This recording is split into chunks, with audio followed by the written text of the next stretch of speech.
My name is Ellen Kirkus. I am from Mentor and for Mentor.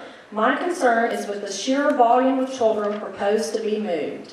Sarah Hart Mentor Elementary will be decimated, with 60% of the current population slated to be moved on Map A, or 50% of the current population slated to be moved on Map B. Moving this many children will be academically, emotionally, and socially unhealthy for children at this age. I would like to ask that you keep the boundary between Mentor and Brooks at Rising Star Road.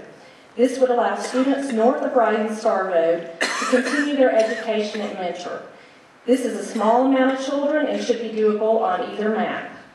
The volume of students at Brooks should remain low due to the age of that school and all the issues that go along with that.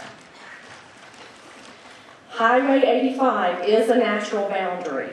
The students from Whitewater Subdivision and Highgrove Subdivision should be allowed to stay at Peoples and Braylon.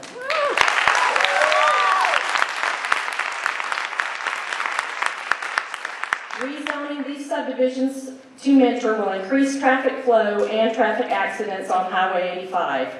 Keeping these subdivisions at Peoples and Braylon allows more children to stay at Mentor. As a taxpayer, I believe that East Fayette should remain open as an elementary school.